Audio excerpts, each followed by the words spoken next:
votó la gente, votamos, de hecho, yo voté. Pero ¿cuál fue el resultado? ¿Sí a las reformas o no a las reformas?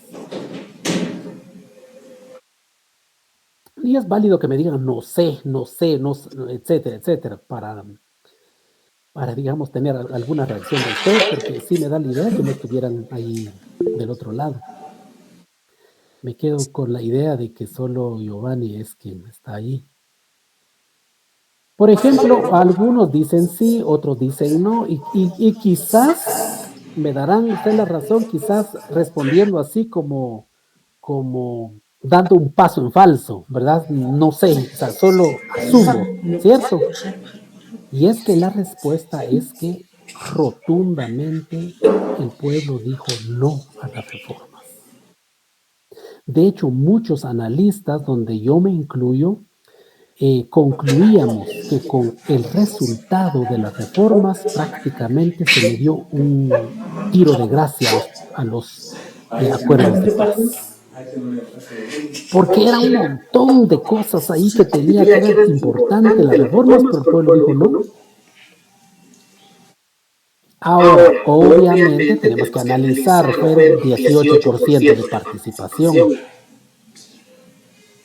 O sea, no se compara con este proceso electoral que acabamos de pasar, ¿verdad? Que llegamos a 58% de participación. O sea, más de la mitad. Pero ahí apenas el 18%. Y el asunto es que apenas ganó el sí. ¿Por qué yo les digo perdón, ganó el no? ¿Por qué les digo yo rotundamente? Porque, aunque sea con un voto, pero mandó a la basura los acuerdos de paz.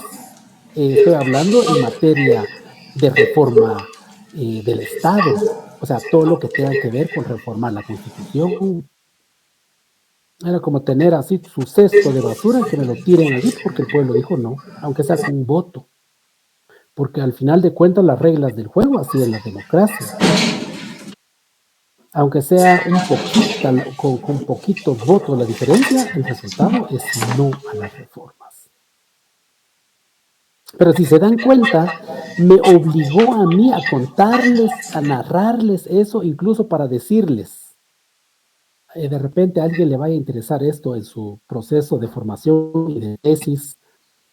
Incluso en eso, los resultados fue que la población, donde había población indígena, ganó el sí a las reformas. O sea, veamos cómo es eso más o menos hoy, de los 48 cantones de la alcaldía indígena liderando un cambio.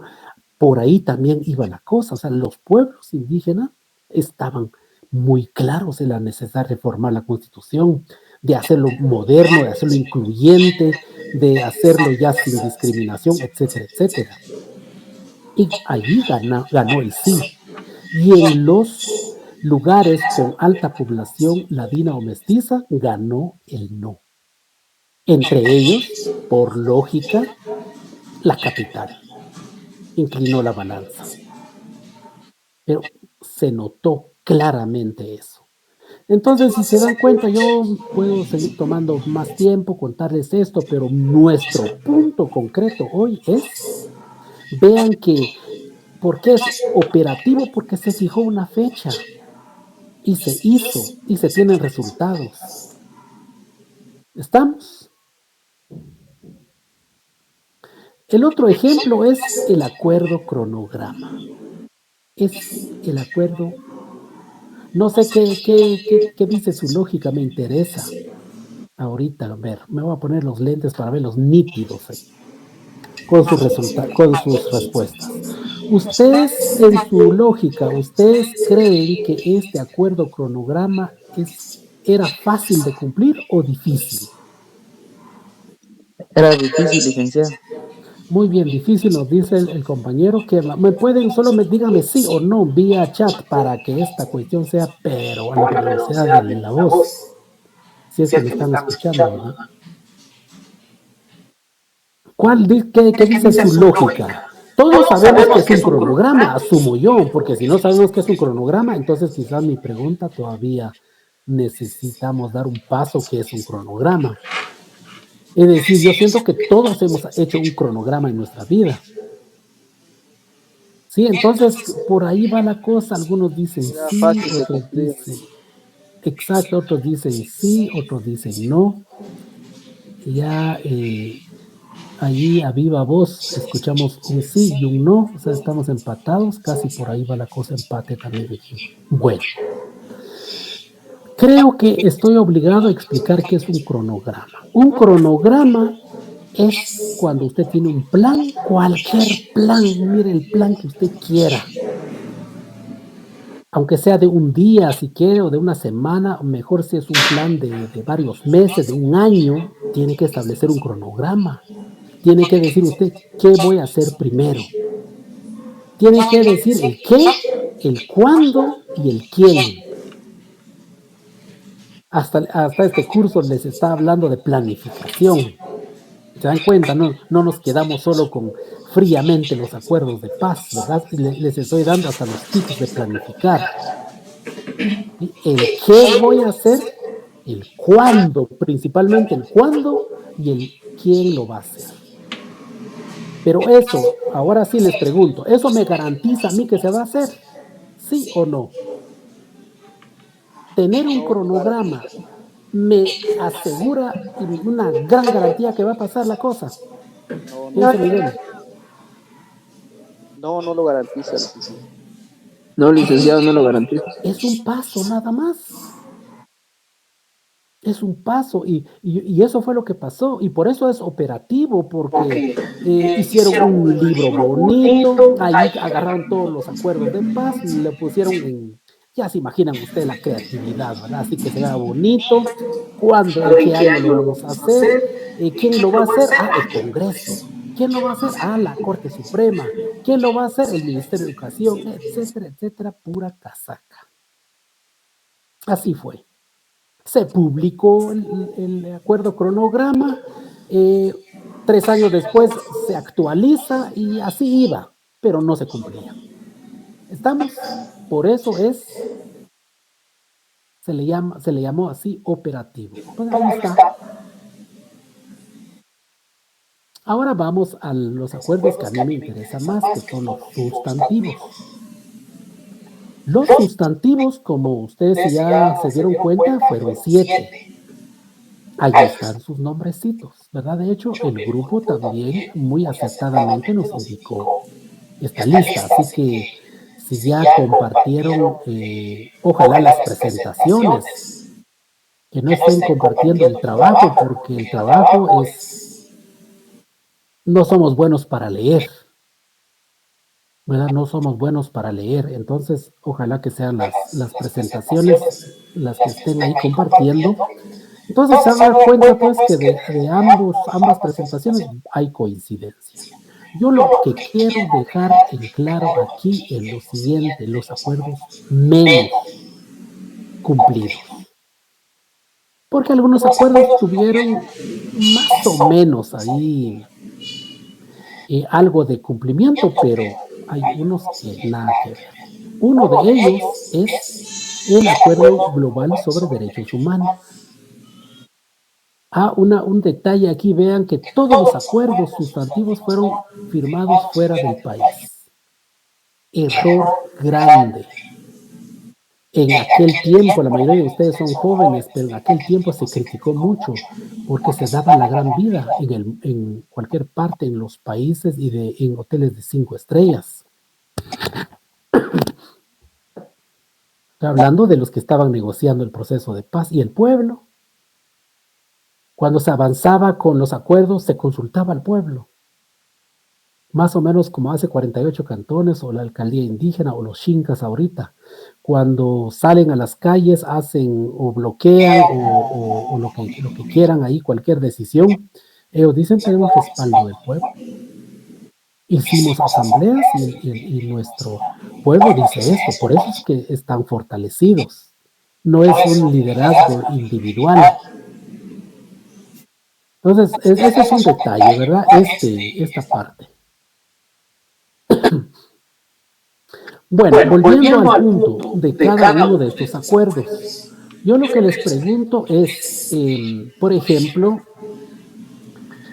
¿qué vamos a nivel de percepción? ¿Cuál es la percepción de la sección C en materia de derechos humanos? ¿Ustedes sienten que hay una mejora de los derechos humanos en Guatemala? Es decir, cada vez sentimos que estamos mejor en materia de derechos humanos, obviamente un concepto amplio. La verdad no. Yo creo que hubo una unanimidad allí y yo automáticamente me uno a esa unanimidad. Y estamos hablando apenas de percepción. Si fuéramos a los detalles.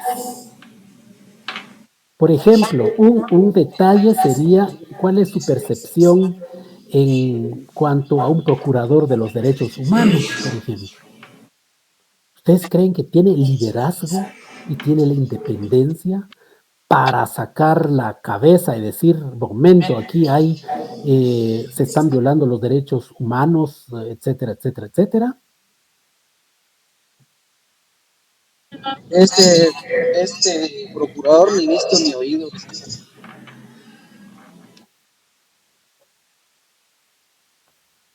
Y por eso es que en un análisis que hacíamos o compartía yo, y ahí fue la presentación, ya lo pueden ustedes chequear ahí, es que prácticamente un PDH o una PDH en su momento era como iba en la línea de defensa del pueblo. Hoy no, hoy se puso del lado del pacto de corruptos. Y veíamos ahí que casi no hay aliados en favor del pueblo.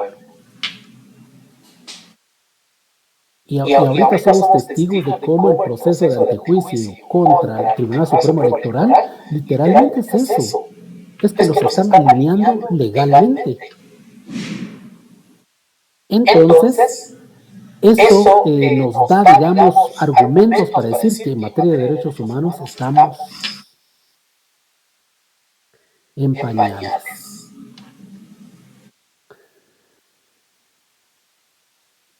Bueno, allí están los acuerdos. Yo lo que voy a hacer mejor es de una vez ir en materia, ¿verdad? Porque así vamos a ver de una vez, mientras ustedes van leyendo, yo voy contándoles. Igual vamos a ver solamente 3 acuerdos sustantivos.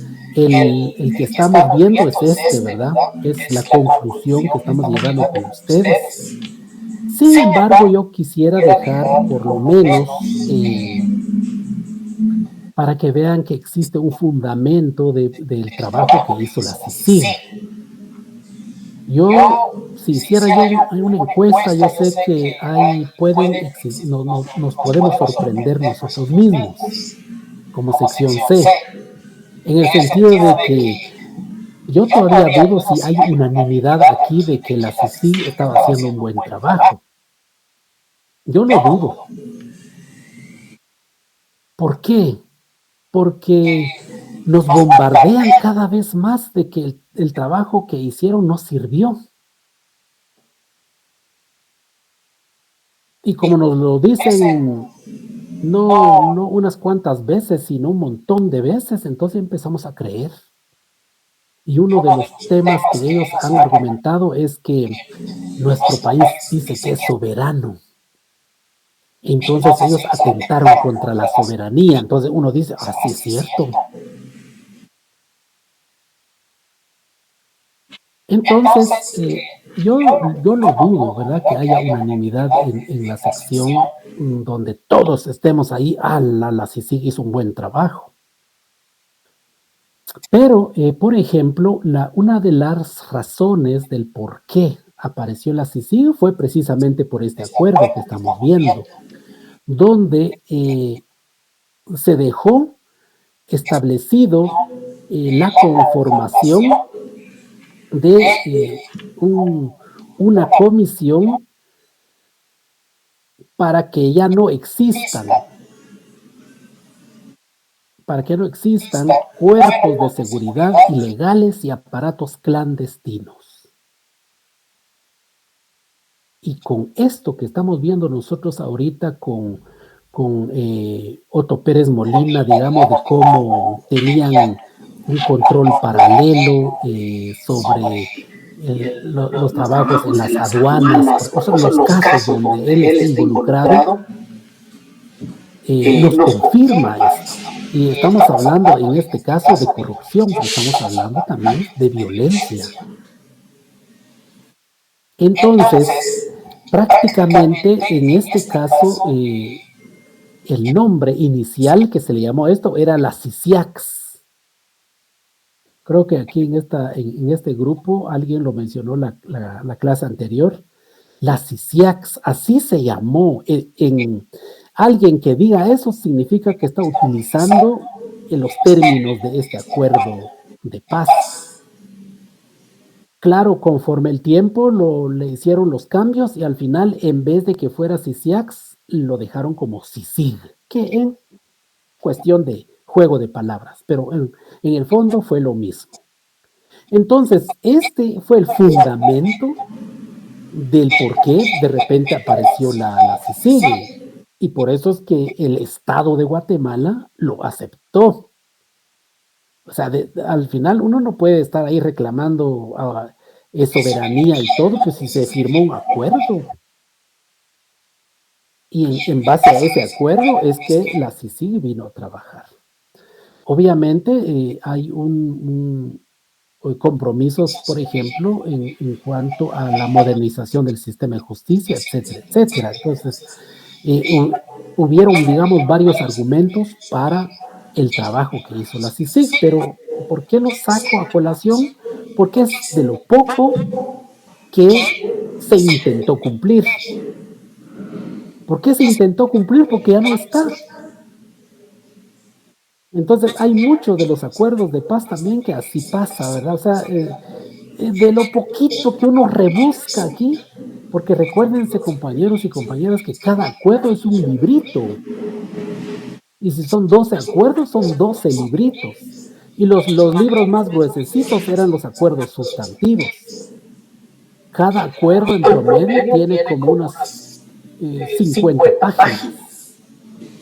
Entonces uno requete busca ahí y encuentra algo así, la CICIAC, sí lo crearon y es la CICIG, pero ya no se cumplió, porque ya no existe. Al contrario, ahorita. Muy bien, yo lo dejo solamente como ejemplo porque prácticamente lo que estoy diciendo aquí es que este acuerdo no se ha cumplido, tal como la percepción que ustedes tienen.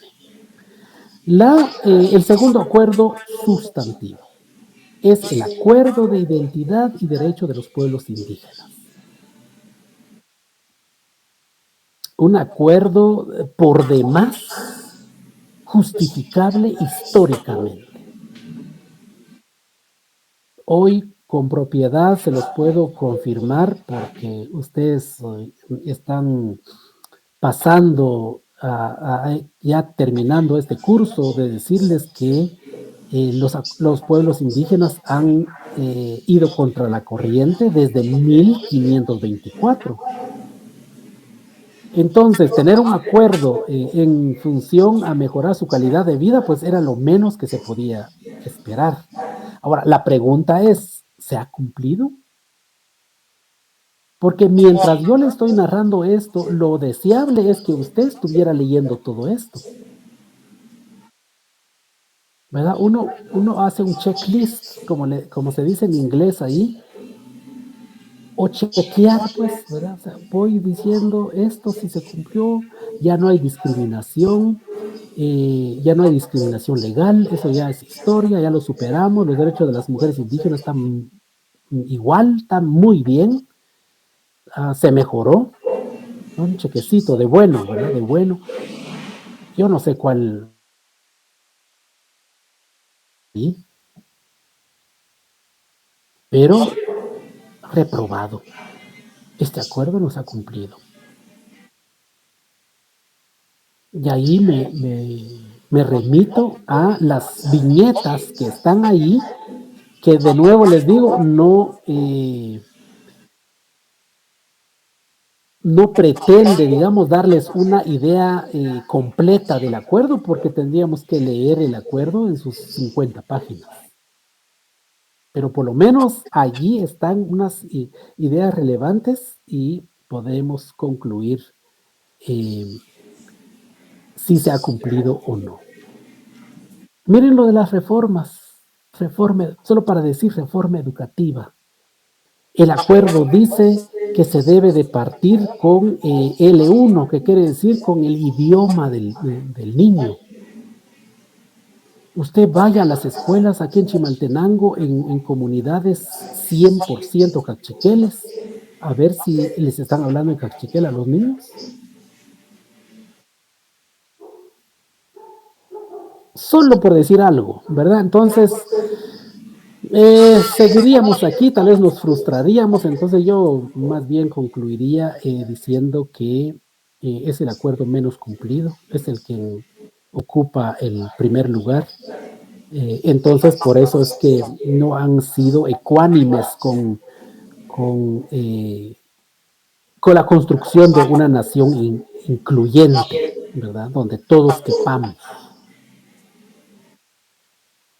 En el acuerdo, obviamente, hay algunas cosas que quizás lo único que yo podría solamente mencionar es que avanzó no porque el Estado hizo algo, porque además tomen nota de eso. Ninguno de ustedes me está preguntando, Lick, pero ¿quién lo tiene que cumplir? ¿Verdad? Nadie me está preguntando eso, o sea, ¿de qué estamos hablando? ¿Quién tiene que cumplir? Yo les preguntaría, ¿quién tiene que cumplir esto? Pero así, a ver si todos estamos en sintonía. ¿Están ahí?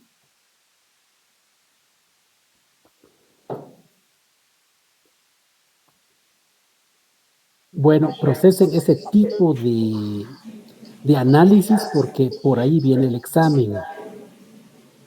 Y por ahí, por ese tipo de preguntas es porque damos por hecho que tenemos que tener claro quién lo tiene que cumplir. De hecho, en mis palabras y en la exposición, pues también lo que pasa es que no somos directos o no preguntamos también.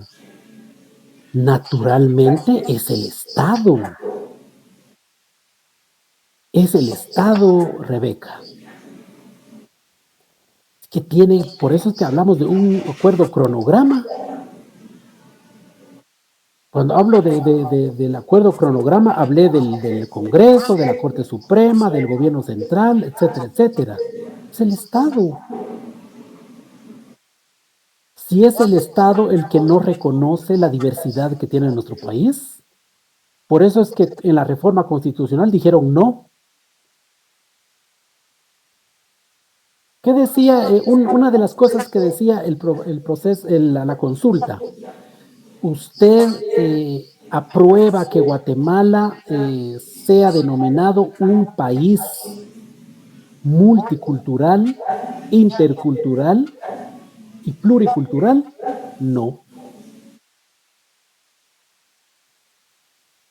Entonces es el Estado el que no asume su compromiso.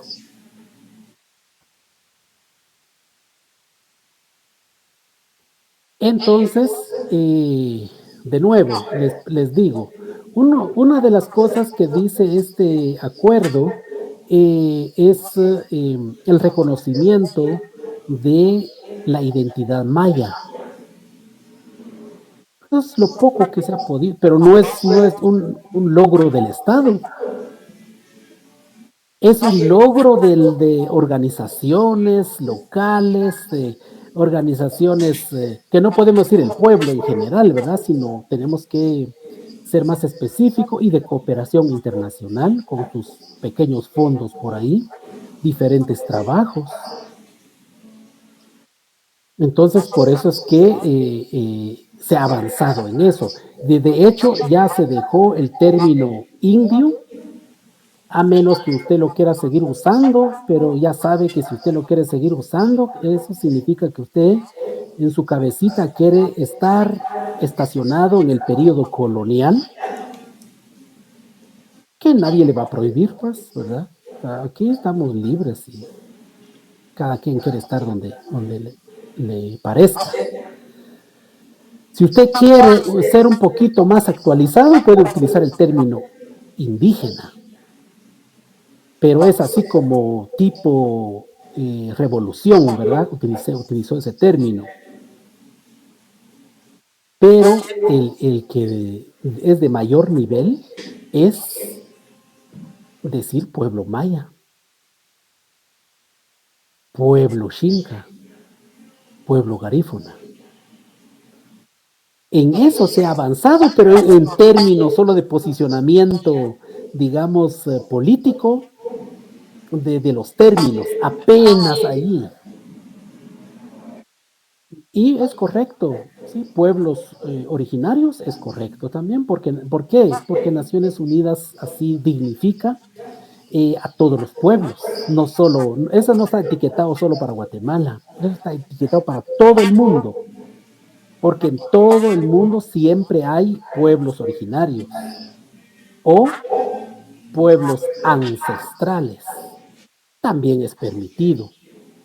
No es un término colonial. Estamos, pero es lo poco, ¿verdad? Es lo poco, lo rojo, digamos, es lo poquito, pero yo digo, no está etiquetado para decir el Estado está haciendo un gran esfuerzo en eso. Bueno, aquí igual habrá mucho que decir, pero yo quiero contarles este último ejemplo sobre el fortalecimiento del poder civil. Entonces, este es otro ejemplo del por qué la CICIG trabajó y por qué hay materia pendiente en fortalecer el sistema de justicia. Hoy, por ejemplo, para calificar este acuerdo, ¿ustedes creen que en Guatemala existe, quizás no un 100%, pero se percibe un gran esfuerzo de aplicación de la ley y que no hay impunidad y que no hay corrupción? ¿Ustedes perciben eso?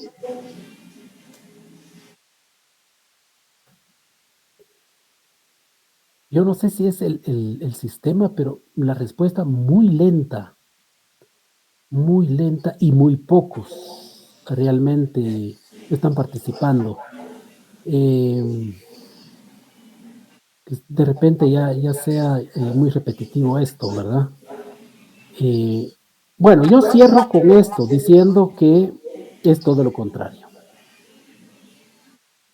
Y yo por lo menos me mantengo y doy la cara y el nombre para decir que hay un pacto de corruptos, tienen control sobre el sistema.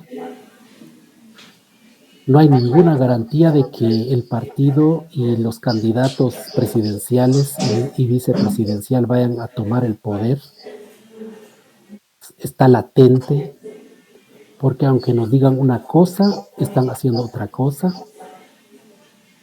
Así que no podría tampoco ser una cosa así, cosa del otro mundo, que amanezcamos un día con marimba de fondo, cadena nacional y golpe de Estado. Porque tienen control sobre la situación. Ustedes van a ser futuros abogados y notarios. Entonces tienen que ser muy, muy pilas, dicho en buen chapín, para ir viendo cómo, por ejemplo, la Corte Suprema de Justicia, qué está haciendo, qué está decidiendo. Casi así como que se están apurando, casi como que dejando candados para muchas cosas y abriendo candados para algunas cosas porque ya se van. ¿Esa es la justicia? ¿Eso es pensar en que en Guatemala no hay impunidad y no hay corrupción? Entonces, aquí no estamos muy, como país nos falta, ¿verdad? El ejército en algún momento se redujo el número de sus integrantes, porque así decían los acuerdos de paz. Recuérdense que veníamos de una guerra donde el ejército fue el peor violador a los derechos humanos. Entonces lo que se dijo es había que reducir, pero después vino la inseguridad, vino que aquí, que no sé qué, entonces se vuelve otra vez a tener el mismo número. Es otro ejemplo más de que algunas cosas como que se arrancó dando alguna señal de cumplimiento, después se vuelve a lo mismo. Hoy por hoy ya nos vendieron la idea. A mí me gustaría mucho hacer esa medición de opinión con ustedes, porque ya nos vendieron la idea de que el ejército en las calles nos da seguridad. Cuando a un gobierno dice, vamos a sacar el ejército a las calles, qué bueno. Y se ha demostrado que no. Además, el ejército no tiene esa función. Por eso es importante este acuerdo. Pero, digamos, estamos al contrario, ¿verdad? O sea, lejos de decir el poder civil, no, al final mucha gente dice, no, que salga el ejército. Muy bien, muy bien. Yo cerraría con esta pregunta. Y espero respuesta de ustedes. Aquí tienen ustedes la opción de escribir, por favor.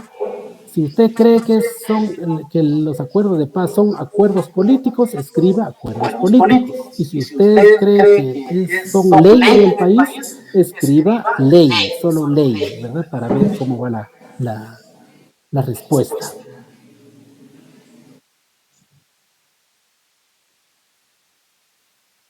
Muy bien. Siempre hay pocos, como que fueran los mismos que están ahí. Casi me quedo con la idea que los que están realmente en clase son como el 50%, pero bueno, las pocas bondades de la virtualidad, ¿verdad? Que no nos da certeza de eso. Yo veo que la tendencia es que son acuerdos de paz, de acuerdos políticos. Ahora me gustaría rápidamente escuchar por lo menos a 3 de ustedes por qué. Quien quiera tomar la palabra y de manera breve. Yo digo, licenciado, que como son acuerdos políticos porque ellos lo hacen para beneficio de ellos, para el bien de ellos más que todo, no de nosotros. Gracias, Giovanni. Muy bien. ¿Alguien más? Porque era simplemente, por así decirlo, para salir del asunto y darle fin al conflicto armado interno. Muy bien. Heidi. A mi punto de vista, licenciado, los acuerdos de paz para mí son acuerdos políticos porque eran como una fachada para encubrir de que ellos sí estaban al pendiente del pueblo cuando no era así. Y hasta la fecha pues no es así porque puesto que no se cumplen y ni se van a cumplir, siento yo. Muy bien. Yo siento que está bien la opinión de los 3. Está bien porque está en el marco del cumplimiento de los acuerdos de paz. Pero tomemos nota que los acuerdos políticos no siempre son malos. Son buenos también. O sea, pueden ser las dos cosas. Un acuerdo político puede ser solo para ganar tiempo y para aparentar hacer algo bueno, pero también puede ser algo bueno realmente si se quiere. No sé si me explico. ¿Sí? Tiene las dos cosas. Quiero dejar eso en claro para que no veamos siempre los acuerdos políticos como algo malo. Por ejemplo, el gobierno, el presidente electo ya tiene un primer acuerdo que se llama Acciones para la Democracia. Es un acuerdo político. Allí hay muchas cosas. Por cierto, en este contexto de los bloqueos y de las manifestaciones que todavía siguen, en ese contexto es que este partido ya asumió ciertas posiciones y dice que ese va a ser su marco de trabajo. Entonces veremos qué pasa, ¿verdad? Bueno, muy bien, sigamos. La respuesta es un rotundo son ley. Y yo esperaría que no respondan de esta forma como respondieron hoy, porque como estamos formándonos, además, se los dejo como evidencia, esta es una forma más de cómo el Estado no hace su papel porque no le conviene. El Estado nos quiere entre más ignorantes, mejor. Entre menos conozca usted sus derechos, mejor. Entre más analfabeto sea usted, mejor. Entre más pobre viva, está perfecto para el Estado. Entonces, este es un ejemplo. Ya es una ley, pero nadie lo dice. El Estado en ningún lado lo está diciendo. Eso, aquí había un acuerdo de hacer una campaña masiva de decir, mire, que todo el pueblo sepa que los acuerdos de paz son ley. Pero como usted quiere evidencia, ¿verdad? O sea, como todo buen abogado notario dice, bueno, dígame, ¿qué parte? Pues aquí está el acuerdo legislativo. ¿Qué más quiere? Legislativo, no gubernativo. Es la máxima jerarquía que pueda tener. Recordemos que el Congreso es el que hace leyes. Ya, ahí está el número por si lo duda. Y me gustaría, por favor, si alguien podría, por favor, leernos el artículo 3.